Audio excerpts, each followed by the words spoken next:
दर्शकों स्वागत है आपका विदिशा एमटी न्यूज में। मैं हूं कृष्णकांत सिंह। हरी अब देखते दिन भर की खास खबरें।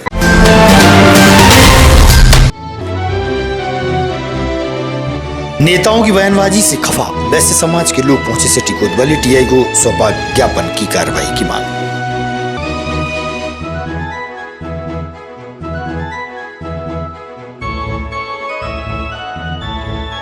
मलेरिया विभाग द्वारा डेंगू की रोकथाम व बचाव का संदेश देने रथ को दिखाई गई हरी झंडी।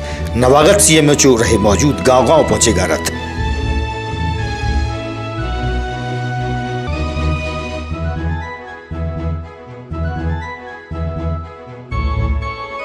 टीलाखेड़ी निवासी ऋषभ विश्वकर्मा उम्र 22 वर्ष के लगभग एक पुलिया में मृत अवस्था में मिला था। जानकारी अनुसार मृतक को उसके ही क्षेत्र के नरेश अहिरवार व अभिषेक द्वारा मारकर फेंक देने की बात सामने आई है।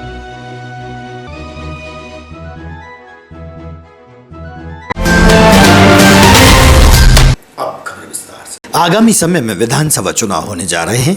वहीं विदिशा की राजनीति में नेताओं की बोल को लेकर घमासान मचा हुआ है।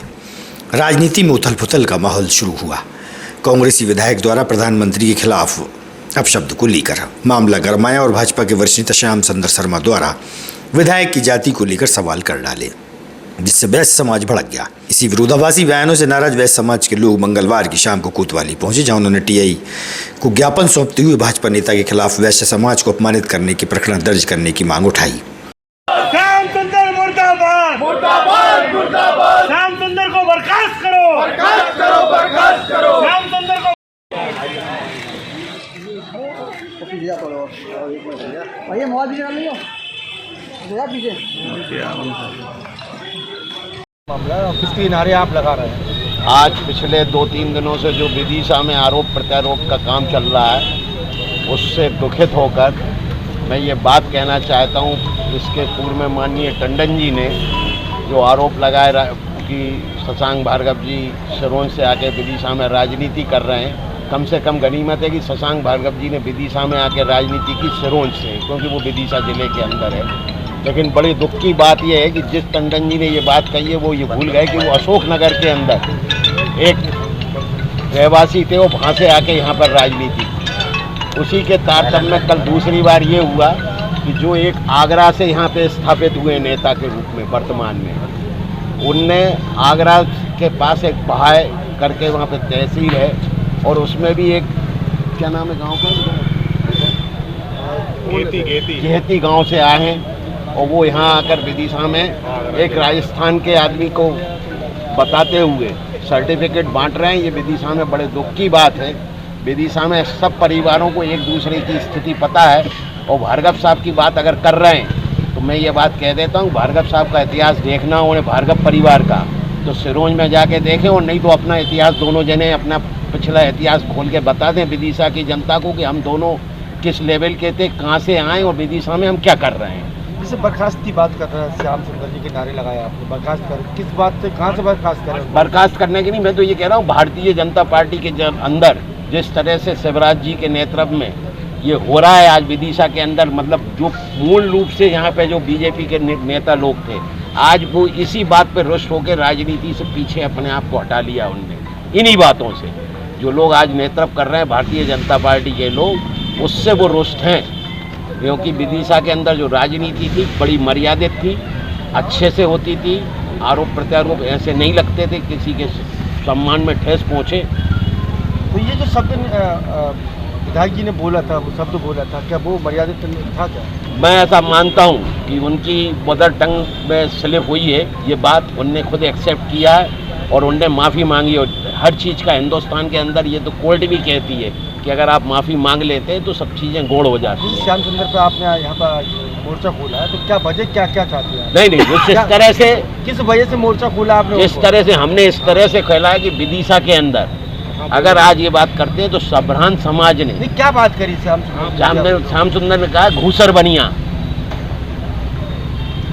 घूसर बनिया में अग्रवाल, महेश्वरी, जैन और जो वैश्य समाज के लोग आते हैं वो सब आ जाते हैं, जो हिंदुस्तान के अंदर और विदिशा के अंदर जो सबसे ज़्यादा टैक्स पे करते हैं, अपने काम से काम रखते हैं, किसी की ज़मीन जायदाद पे हड़पते नहीं हैं, जमीन मतलब कोई ऐसा काम नहीं किया है कि बिल्कुल जेब में पैसा ना रहा हो और करोड़ों में खेले हो। जमीन कितने हड़पी है? जो तो अब सभी को पता है कि आरोप लगाना है। ये उसकी बाइट देख ले, छत्रपाल शर्मा की बाइट देख ले, उन्हीं की पार्टी ने ही आरोप लगाया किसने हड़पी हो किसने नहीं हड़पी है।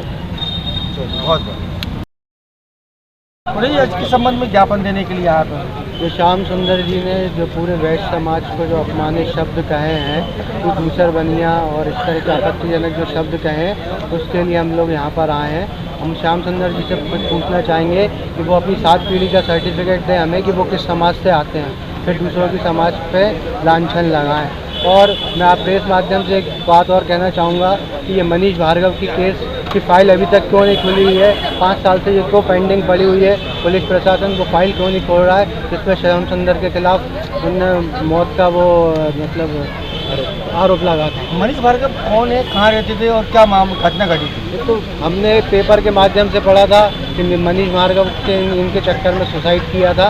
वो फाइल आज तक नहीं खुली हुई है, 5 साल से पेंडिंग पड़ी है। 2015 का 16 का केस है, वो फाइल भी खोली जाए। जो दूसरी समाज को अपमानित कर रहा है, हम लोगों को ये भी तो मालूम पड़े कि उसका खुद का कितना वो है।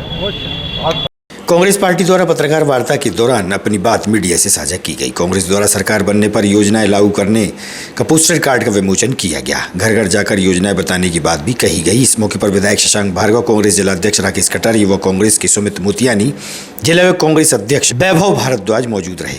5 गारंटी प्रोग्राम जो कि हमने 27 तारीख को प्रदेश मुख्यालय पर कमलनाथ जी द्वारा लॉन्च किया गया था, इसको लेकर के प्रत्येक बूथ पर वो के नाम मतदाता सूची में घोषणा बांटेगा।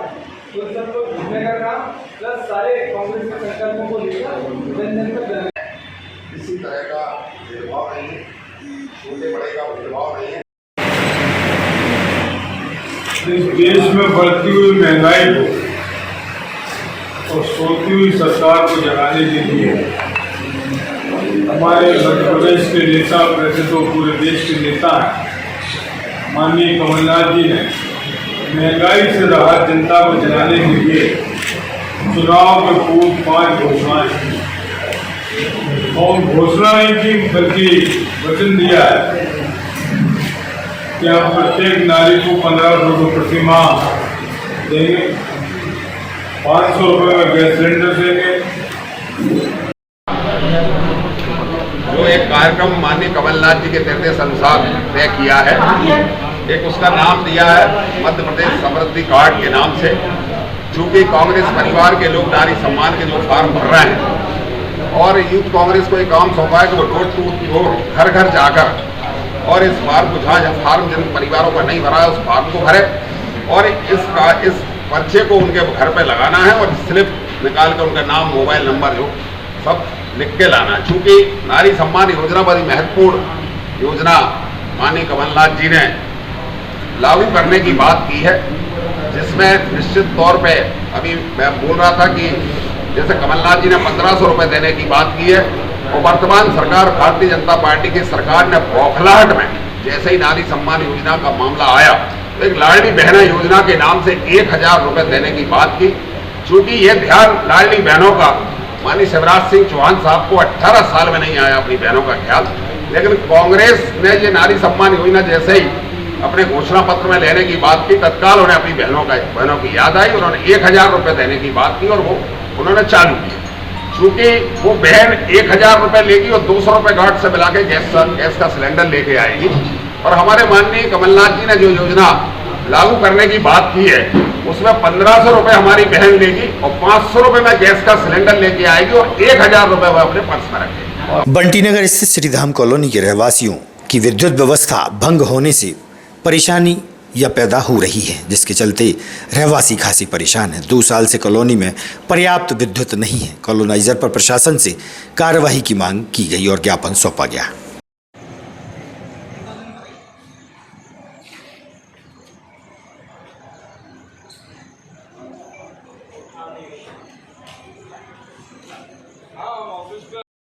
कहाँ रहते हैं? श्रीधाम कॉलोनी। कहाँ पर है ये? बंटी नगर सर, वार्ड क्रमांक 33। वार्ड क्रमांक 33। क्या समस्या लेकर आए हैं? हम विद्युत ट्रांसफर चालू कराने के संबंध में 23 तारीख को आज 23/6/2023 को श्रीमान कलेक्टर साहब को आवेदन दिया। कब से नहीं है डीपी वहाँ पर? 2 वर्ष 3 वर्ष हो गए कॉलोनी में। कितने रहवासी हैं वहाँ पर अभी? 25-30 घर। कॉलोनी जब कटी थी कॉलोनाइजर ने क्या आश्वासन दिया था? क्या डीपी रखवाने का आश्वासन दिया था, फिर अभी तक डीपी नहीं। आप लोग कैसे रह रहे हैं वहाँ पर? 1 मीटर कॉलोनी वाले ने लगाया था, उसने सब मीटर द्वारा दिया था, वो भी उसने लाइट कटवा दी अपना मीटर। ऐसे में क्या परेशानी हो रही है? डायरेक्ट लाइट दिलवाई। ऐसे में क्या परेशानी हो रही है आपको? वोल्टेज कम आ रहा है और बच्चे बीमार हो रहे हैं, गर्मी इतनी पड़ रही है भी। बहुत टीलाखेड़ी निवासी ऋषभ विश्वकर्मा उम्र 22 वर्ष के लगभग एक पुलिया में मृत अवस्था में मिला था। जानकारी अनुसार मृतक को उसके ही क्षेत्र के नरेश अहिरवार व अभिषेक द्वारा मारकर फेंक देने की बात सामने आई है। पुलिस द्वारा कार्यवाही के दौरान मृतक का पीएम कराया गया। मृतक के भाई सुनील विश्वकर्मा व उसके दोस्त ने जानकारी दी है। वहीं सिविल लाइन थाने में पदस्थ एएसआई शिवेंद्र पाठक ने बताया।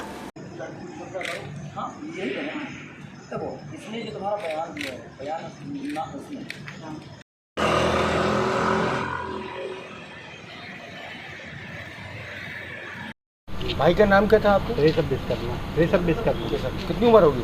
22 साल। शादी हो गई थी? नहीं क्या हुआ था? सर, मेरे को भी मालूम नहीं क्या हुआ था, लेकिन जो उस वाली गली में गए ना तो उन लोगों ने इन पर लट मारना चालू कर दिया। कौन सी गली में? गंगा किराना वाली। तो क्या पुराना कोई विवाद था? सर, पहले की भी थोड़ी बहुत इनकी चल रही थी लड़ाई। तो क्या मार के कहाँ पटक दिया? मार के बिल्कुल हाईवे पे पटका है, जहाँ बागेश्वर वाले गुरुजी आए थे ना, उनके थोड़े से पहले ही पटका है। कैसे जानकारी लगी आपको? हेमंत चावरिया। चावरिया कहाँ रहते हैं? टीलाखेड़ी कॉलोनी तो क्या हुआ? कुछ नहीं सर, हम घर जा रहे थे, निसाब मैं और एक रोशन तीनों गाड़ी पे बैठे थे, उसके घर के सामने से हिट रहे थे। उसने एकदम लट मारना, उन्होंने स्टार्ट कर दिया मारना। मेरे गली में बेहोश हो गया तुरंत, सर ने मेरी जान बचा के भागा। फिर इसके बाद मुझे कौन ने मारा था? उसका भाई छोटा अब्बी, उसका बड़ा भाई नरेश। उसका कौन का? कृष्णा, जिसने मारा था। किसका? उनके नाम बताओ। नरेश, अब्बी, कृष्णा और यश, उसका पापा, 2 लोग थे। किस बात को लेकर विवाद हुआ था? सर उनकी पहले कुछ लड़ाई थी। तो इनको मार के कहाँ पटक दिया था? सर मुझे पता, मैं तो मेरे चला गया था, गली थी, मैं सो गया था, बेहोश हो गया। तो कितने दिन बाद सूचना मिली कि आपको भैया मरे पड़े वहाँ पे? शाम को मैं आया, भैया आए घर, मैं बताया ऋषभ के घर पर, मैं उनके घर पर गया। आप उनके दोस्त हैं? हाँ, मैं उसका दोस्त। अटल बिहारी मेडिकल कॉलेज मरचूरी में कल दिनांक 4 जुलाई 2023 के रात को 11 बजे थाना सिविल लाइन बिरसा की सूचना मिली कि बिरसा सागर बाईपास पर एक अज्ञात व्यक्ति की डेड बॉडी हाईवे के बगल में पड़ी हुई है। की सूचना पर वरिष्ठ अधिकारियों को बताकर हम लोग मौके पर पहुंचे। आसपास के लोगों को पता चला तो जानकारी मिली कि जैसा पिता बाबूलाल विश्वकर्मा है। इनकी 2 दिन पहले लड़ाई झगड़ा हुआ था, उसमें से एक व्यक्ति का जिला अस्पताल बिरसा में ट्रीटमेंट चल रहा है। उसके आधार पर पहले से ही मारपीट की एफआईआर थाने पर दर्ज है। इसी दौरान ये पता चला कि उस घायल का साथी की ही मृत्यु वहाँ पर हो गई है और डेड बॉडी पड़ी है। उस डेड बॉडी को मेडिकल कॉलेज में लाया गया, जहाँ पर अब उसकी पंचनामा कार्रवाई हो रही है। निवासी कहाँ से? ये निवासी है टीलाखेड़ी का। डेड बॉडी बोरे के अंदर मिली? नहीं, डेड बॉडी खुले स्थान पर ओपन मिली। जी, इसमें अपराधी के नाम कौन कौन है? अभी प्राथमिक तौर पर नरेश और उसके कुछ साथियों का नाम आ रहा है। अब इनका थाने पर बयान होगा, उसके बाद इसके स्पष्ट नाम पता चल पाएगा। कहाँ के रहने वाले? ये सब टीलाखेड़ी क्षेत्र के। मलेरिया विभाग द्वारा आज डेंगू रथ को हरी झंडी दिखाकर रवाना किया गया। डेंगू से बचाव व रोकथाम के उपाय गांव-गांव में रथ देगा। नवगत सीएमएचओ डॉक्टर प्रमोद मिश्रा द्वारा रथ को हरी झंडी दिखाकर रवाना किया गया। मलेरिया विभाग की टीम भी मौजूद रही।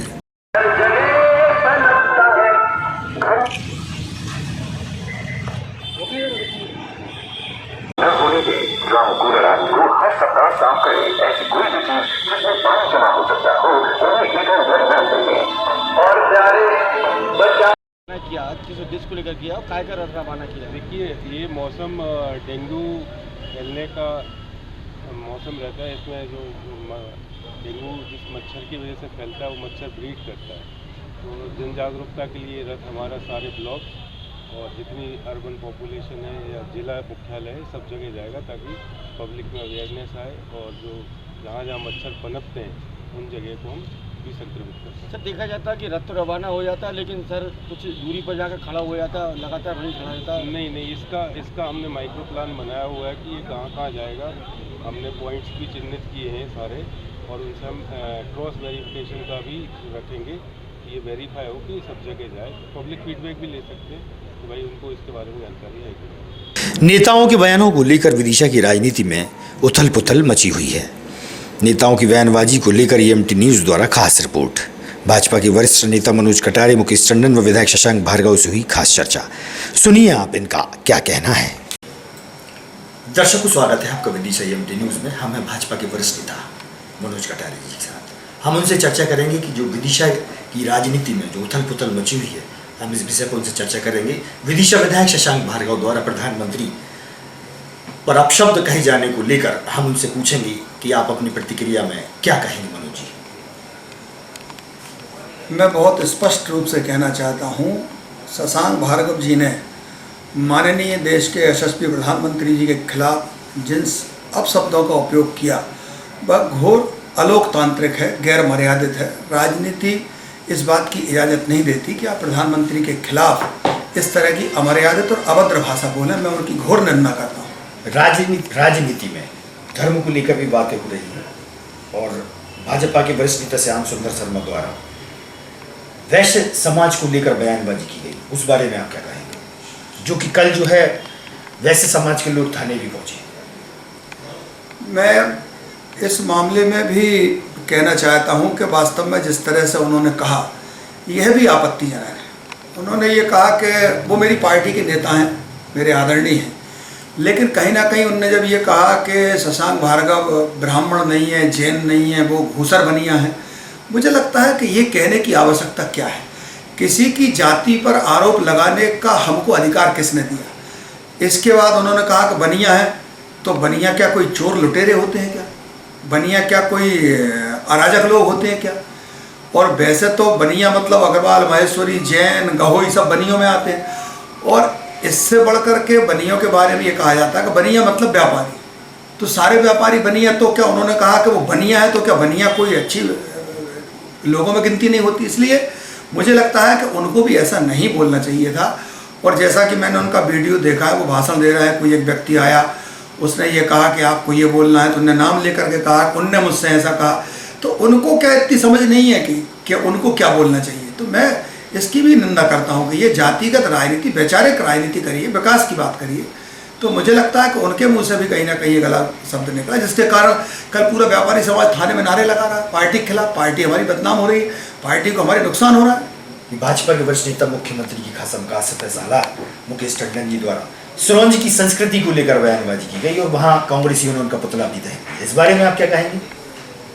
देखिए, आपने ये कहा कि मुख्यमंत्री जी के खासम खास, मध्य प्रदेश के यशस्वी मुख्यमंत्री माननीय शिवराज सिंह जी चौहान 46 साल से सक्रिय राजनीति में हैं।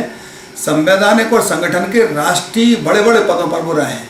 इन 46 सालों में उन्होंने एवरेज हर दिन 4 बार भाषण दिया है। इन 46 सालों में हर दिन 4 बार भाषणों में उनके मुंह से आज तक एक भी अपशब्द नहीं निकला। यह उनके व्यक्तित्व की बड़प्पन है। तो हम जब उनके खास हैं और हम ये कह रहे हैं कि सिरोंज की संस्कृति नहीं चलेगी, तो सिरोंज की संस्कृति क्या सिरोंज के अफगानिस्तान में है क्या तालिबानी संस्कृति है वहाँ पर? अरे भैया, सिरोंज की संस्कृति, अब मुकेश टंडन भी हमारी पार्टी के नेता हैं, लेकिन ये कहने की आवश्यकता क्या है कि सिरोंज की संस्कृति नहीं चलेगी? सिरोंज की संस्कृति तो महामाई की संस्कृति है। सिरोंज की संस्कृति गंगा जमुना की तहजीब की संस्कृति है। वहाँ पर हिंदू मुस्लिम बराबरी से रहते हैं। कभी कोई आज तक, मैंने जब से होश संभाला, मेरी 51 साल उम्र है, कभी कोई ऐसी अफरा तफरी की बात नहीं सुनी। वहाँ की संस्कृति को आप क्या कहना चाहते हो? 1980 से लेकर के आज तक वहाँ भारतीय जनता पार्टी एक आध बार हारी, लगातार भाजपा को वो लोग वोट दे रहे हैं। तो वहाँ की संस्कृति तो बहुत अच्छी संस्कृति है। ये कहने की आवश्यकता क्या? तो कहीं ना कहीं मुझे लगता है कि इन लोगों को अपनी जुबान पर कंट्रोल रखना चाहिए। मुझसे उम्र में सब बड़े हैं 8-8, 10-10 साल, लेकिन राजनीति की मर्यादा को लांघना नहीं चाहिए। राजनीति को वैचारिक रूप से करना चाहिए। ये व्यक्तिगत पहुंच गए, इसलिए मैं सबसे निवेदन करना चाहता हूं कि विदिशा की मर्यादा को बनाए रखें। और पिछले 8-10 सालों से ये मर्यादा को तार करने का काम चल रहा है। पहले जो हमारे वरिष्ठ नेता होते थे, चाहे निरंजन वर्मा जी हों, चाहे गिरीश चंद्र वर्मा जी हों, राघव जी हों, प्रताप भानु शर्मा जी हों, सूर्यप्रकाश सक्सेना जी हों, ठाकुर मोहर सिंह हों, या दूसरे लोग हों, गुरचरण सिंह जी हों, कांग्रेस के बहुत सारे नेता, कमल सलाकारी हो, रणधीर सिंह जी हो, मनोज कपूर हो, राकेश कटारे और दूसरे लोग, एक मर्यादा बनाकर इन लोगों ने रखी थी। अभी पिछले 10 सालों से कांग्रेस और भाजपा के जो नेता हैं, जिनकी दुर्भाग्य से चल रही है, ये मर्यादा को तार तार करने का काम कर रहे हैं और विदिशा को कलंकित करने का काम कर रहे हैं। अच्छा, अभी कुछ समय से देखने में आ रहा है नेताओं द्वारा हो रही लगातार बयानबाजी को लेकर जाति और धर्म को बहुत ऊपर रखा जा रहा है। ये निहायत मूर्खतापूर्ण कृत्य है। राजनीति में जाति, धर्म, भाषा का कोई काम नहीं है। राजनीति विचारधारा का खेल है। हमारी भाजपा सांस्कृतिक राष्ट्रवाद, एकात्म मानववाद और पंचनिष्ठाओं पर चलने वाली पार्टी। हम जाति, धर्म, भाषा को हमने कभी तवज्जो नहीं दी। मैं शशांक भार्गव जी से भी कहना चाहता हूँ, हमारे नेताओं से भी कहना चाहता हूँ, जुबान पर कंट्रोल रखें, मर्यादा में बात करें, राजनीति में एक मर्यादा के मापदंड का पालन करें, तब जाकर के शायद विदिशा की राजनीति वापस उस मर्यादा में पहुंचेगी जो आज से 15-20 साल पहले तक थी। मनोज जी ने कहा कि कहीं न कहीं जाति और धर्म को लेकर राजनीति ना करें।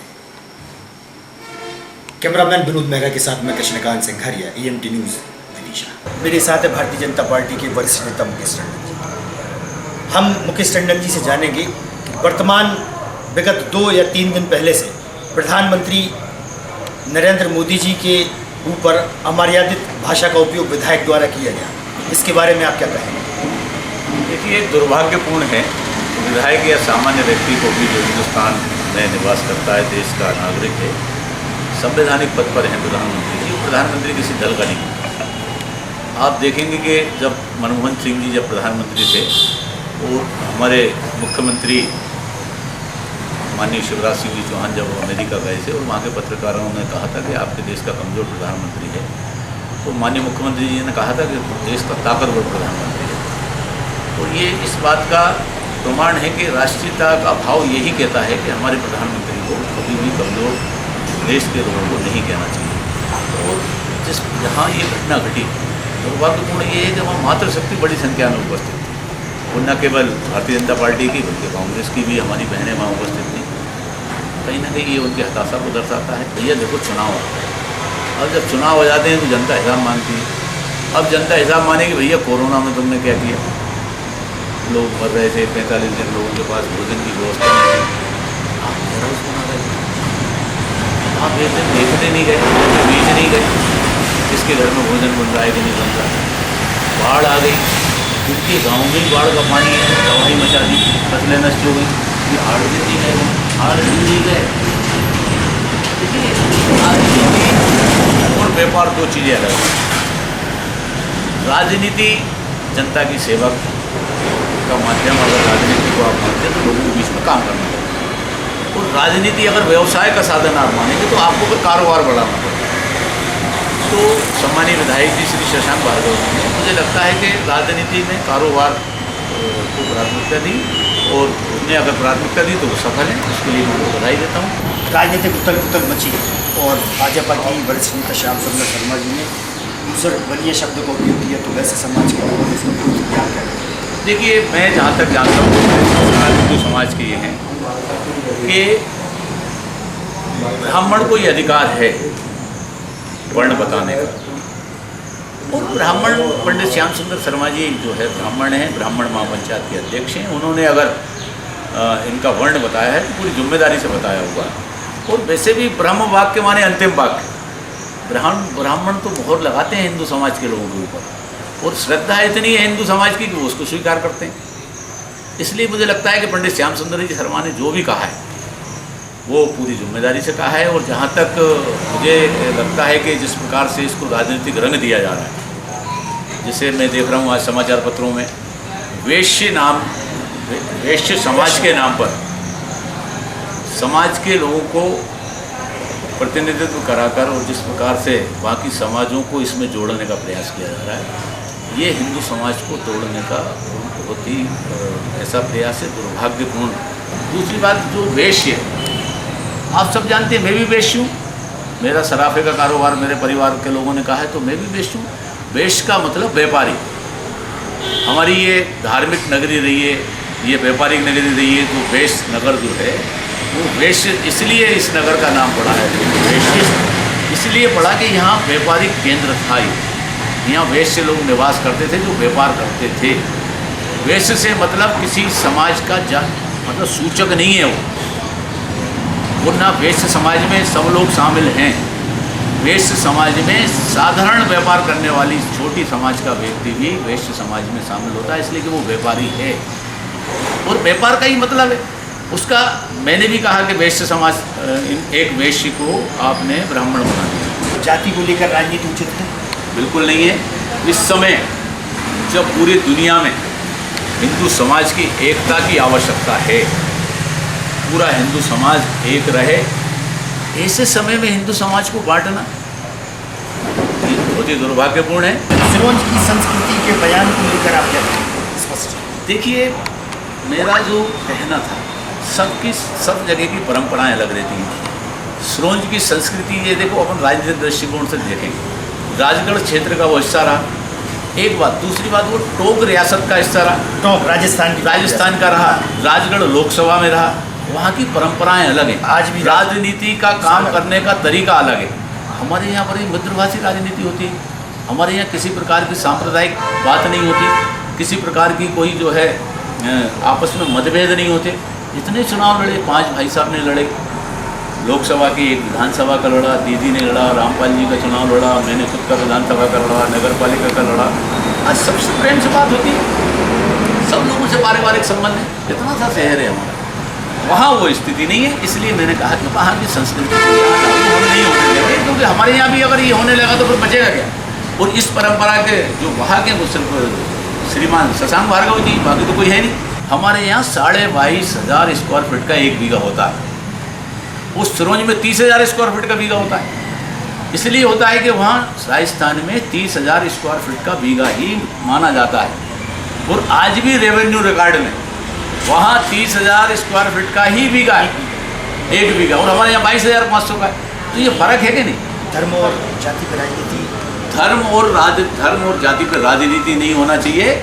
ये हमारी एकता, अखंडता के लिए भी उचित नहीं है, और इसको किसी भी प्रकार से जो भी करेगा उसको फ़ायदा नहीं होगा। मैं ये मानता हूँ हमारे देश के लोग, हमारे देशवासी आज भी जो है सद्भाव, एकता और सब मिलकर देश को मजबूत करने की दिशा में ही काम करने में विश्वास लेते हैं, परस्पर लोगों को खंड खंड करते हैं। विदिशा विधायक शशांक भार्गव से हम जानेंगे कि नेताओं द्वारा जाति और धर्म को लेकर स्टेटमेंट दिए जा रहे हैं, इस विषय में आप क्या कहेंगे? देखो, अब ये भारतीय जनता पार्टी का चाल चरित्र चेहरा है कि पूरे देश में नफरत की राजनीति करके कहीं जातिवाद की बात करते हैं, कहीं हिंदू मुस्लिम की बात करते हैं। लेकिन मैं अपने साथियों से निवेदन करना चाहता हूँ कि जो जन सेवा में लगा व्यक्ति होता है उसकी ना कोई जात है ना कोई धर्म है, क्योंकि उसके लिए सब समान है। उसका एक ही उद्देश्य है कि लोगों की सेवा करना और अपनी सेवा से लोगों को लाभ पहुंचाना। वही मेरा उद्देश्य है और वही मैं काम कर रहा हूँ। विधायक हूँ, इसलिए जाति धर्म कहीं आड़े नहीं आती, और ना मैं जात पात के चक्कर में कभी पड़ा और ना पड़ा। श्याम सुंदर शर्मा जी के स्टेटमेंट को लेकर विरोध जताया, भूषण बनिया शब्द का उपयोग किया आपके लिए। कुछ मैंने कहा ना कि उनका काम ही है कि लोगों में अफवाह फैलाना, भावनात्मक रूप से चलना, और किसी के बारे में कुछ भी कह सकते हैं। आपने अभी देखा कि माननीय मोदी जी भोपाल आए, उन्होंने शरद पवार के बारे में क्या नहीं कहा, उन्होंने अजीत पवार के बारे में कहा।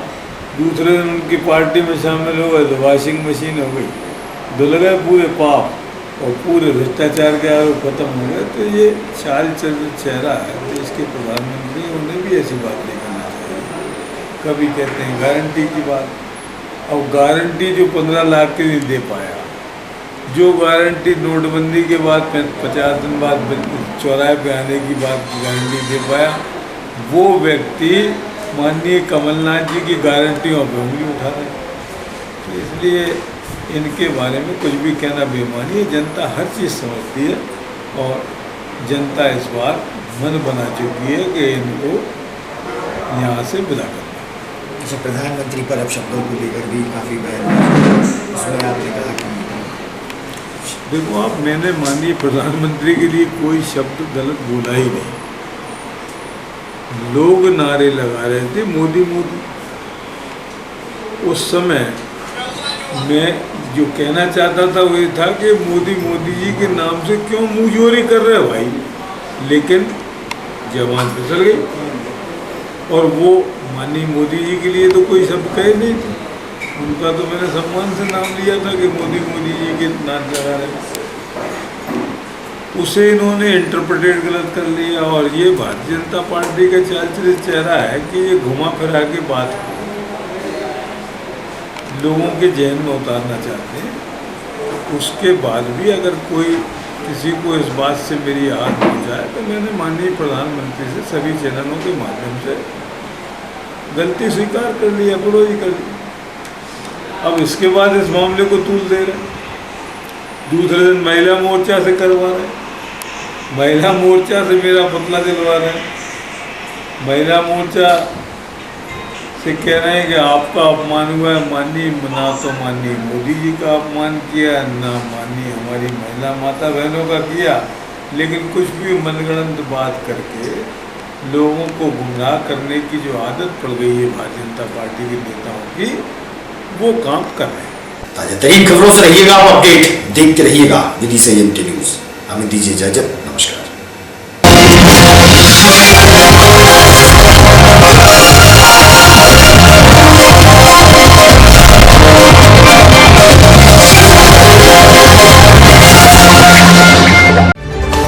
खबरों में फिलहाल इतना ही। शहर की ताजा तरीन खबरें अब आपके मोबाइल पर भी उपलब्ध है।